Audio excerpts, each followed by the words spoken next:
ഇന്നലെയാണ് തിരുവനന്തപുരത്ത് ആര്യനാട് എന്ന സ്ഥലത്ത് വിതരയ്ക്കടുത്ത് മലയടി എന്ന ഒരു ഏരിയയിലായിരുന്നു അതിദാരുണമായ ഒരു സംഭവം ഉണ്ടായത്. ലഹരിക്ക് അടിമപ്പെട്ട ഒരു യുവാവ്, അദ്ദേഹത്തിന് മത്സ്യം വിറ്റ് നടക്കുന്ന ജോലിയാണ്. അയാളുടെ വാഹനത്തിൽ മത്സ്യം വിൽപ്പനയ്ക്ക് വേണ്ടിയിട്ട് ഈ മലയടിയിൽ സംഭവം നടക്കുന്ന സ്ഥലത്തേക്ക് എത്തുന്നു. അവിടെ ഒരു വയോധിക ഇദ്ദേഹത്തിന്റെ കയ്യിൽ നിന്ന് മീനൊക്കെ വാങ്ങി പോകുന്ന ആളാണ്. ഇയാള് ആ വയോധികയെ നോക്കി വയ്ക്കുകയാണ്. ഒരവസരം കാത്തിരുന്നത് പോലെ വയോധികയുടെ പിന്നാലെ പോകുന്നു. ആരുമില്ല എന്ന് ഉറപ്പായ സമയം നോക്കി അവരെ അടുക്കളയിൽ അകത്തു വെച്ച് ഉപദ്രവിക്കുകയാണ്. ആ വാർത്ത നമ്മൾ ഇന്നലെ റിപ്പോർട്ട് ചെയ്തതാണ്.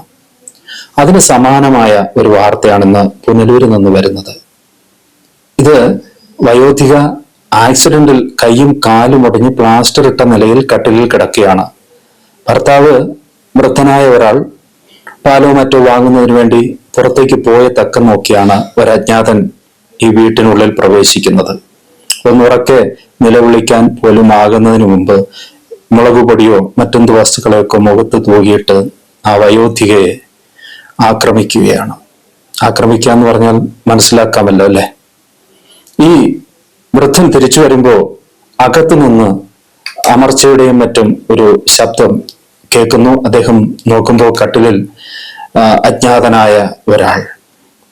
വൃദ്ധൻ ഉറക്കെ നിലവിളിക്കുന്നു. നാട്ടുകാർ ഓടിക്കൂടും മുമ്പ് തന്നെ ഈ അജ്ഞാതൻ രക്ഷപ്പെടുകയാണ് ഉണ്ടായത്. എന്നാൽ പുനലൂർ പോലീസ് ഇയാൾക്ക് വേണ്ടിയിട്ട് വലവിരിച്ചു.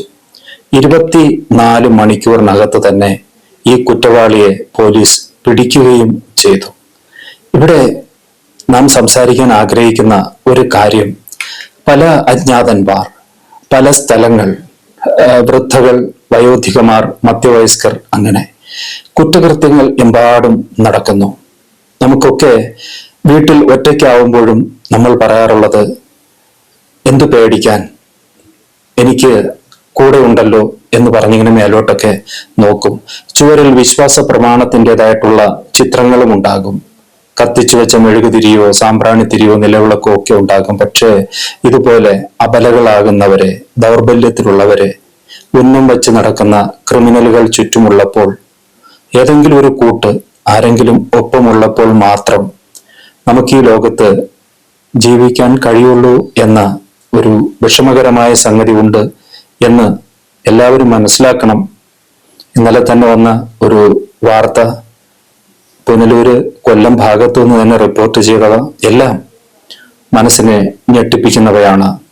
അതുകൊണ്ട് ഈ ലോകം ശ്രദ്ധിക്കണം. എന്തായാലും പുനലൂർ പോലീസ് വളരെ സമർത്ഥമായി തന്നെ ഈ പ്രതിയെ പിടിച്ചിരിക്കുകയാണ്. ഇദ്ദേഹത്തിന്റെ പേര് തുളസീധരൻ എന്നാണ്. ഇയാൾക്ക് ഏകദേശം 52 വയസ്സോളം പ്രായം വരും. ഒരുപക്ഷെ നമ്മൾ പറയാറുള്ളത് പോലെ മദ്യലഹരിയിലായിരുന്നിരിക്കാം. എന്തായാലും നഷ്ടപ്പെടുന്നവർക്ക് അതൊരു വലിയ നഷ്ടം തന്നെയാണ്. ഇപ്പൊ എന്തായാലും കസ്റ്റഡിയിലിരിക്കുന്ന ആൾ ഏലാതിമംഗലം സ്വദേശി 52 വയസ്സുള്ള തുളസീധരനാണ്. പ്രതിയെ അതിജീവിത തിരിച്ചറിഞ്ഞു. ഇതേ സാഹചര്യങ്ങൾ നമുക്ക് ചുറ്റും ആവർത്തിച്ചുകൊണ്ടേയിരിക്കുന്നു എന്നുള്ളത് ഭയപ്പെടുത്തുന്ന ഒരു സത്യം കൂടിയാണ്.